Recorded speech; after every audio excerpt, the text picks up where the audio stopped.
সুনানির স্বপ্ন দেখে আমরা শুধু সুনানির সমাজ গঠন করেই আমরা নিশ্চিত হবো ইনশাআল্লাহ।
আমাদের অনেক কাজ এখনো বাকি রয়ে গেছে। এই সূচনা সফলা শস্য শ্যামলার সুন্দর এই বাংলাদেশকে আবার বিনির্মাণ করতে হলে আমাদেরকে আবার ঐক্যবদ্ধভাবে এই একটি সুন্দর বাংলাদেশ করতে হবে।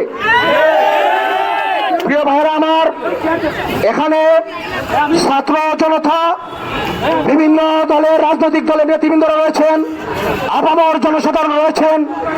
আমরা সকলের প্রতি শ্রদ্ধা জানাচ্ছি। আপনাদের এই ভালোবাসা আত্মত্যাগের কারণে আপনারা লাঠিসোঁটা নিয়ে যদি সাধারণ মানুষ যদি রাস্তায় না নামতেন তাহলে আজকে এই বিজয় আসতো না। তবে আনন্দ মিছিল করার আগে আমাদের অনেক দায় দায়িত্ব রয়েছে, আমাদের অনেক মুরব্বীরা রয়েছে, তাদের সাথে পরামর্শ করে আমরা সবাই মিলে আনন্দ মিছিল করব। অতএব আমরা যাতে বিচ্ছিন্নভাবে কোনো ঘটনা না ঘটাই, যেহেতু আমাদের কাছে অনেক কাজ রয়ে গেছে, আমাদের অনেক সময় রয়ে গেছে, দয়া করে শান্তিপূর্ণভাবে আপনারা আনন্দ মিছিল করুন, উপভোগ করুন। সবাইকে ধন্যবাদ জানাচ্ছি এবং কোন স্থাপনার প্রতি আপনারা হাত দিবেন না। এই সম্পদ আমাদের দেশের সম্পদ, আমাদের জনগণের সম্পদ।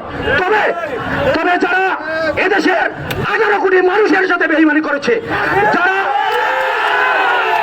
আবালবৃদ্ধ জনতাকে প্রকাশ্য দিবালোকে গুলি করে মেরেছে, তাদের চার নাই এই বাংলার মাটিতে, তাদের চার নাই এই বাংলার মাটিতে। সংগ্রামের বিনিময়ে আজকে আমরা স্বাধীনতা পেয়েছি। আমরা সবাই মিলে আমরা আগামীতে বড় গণমিছিল হবে, সেই মিছিলের জন্য আমরা প্রস্তুত থাকি। আর আমাদের নেতৃবৃন্দ বলেছেন আমরা কোনো অবস্থাতেই কোনো অশৃঙ্খল কাজে যাব না। আমাদের নেতার নির্দেশ, আমাদের নেতা শান্তিপূর্ণ নেতা দেশনায়ক তারেক রহমান, দেশনেত্রী বেগম খালেদা জিয়া এখনো বিদেশে অবস্থান করছেন। দেশনেত্রী খালেদা জিয়া এখনো এই যে সরকারের কারাগারে আছেন। ইনশাল্লাহ কিছুদিনের ভিতরে আমরা জেল থেকে বাইর করে ওনাদেরকে আনবো। আজকে যারা কষ্ট করেছেন সবাইকে ধন্যবাদ এবং কৃতজ্ঞতা।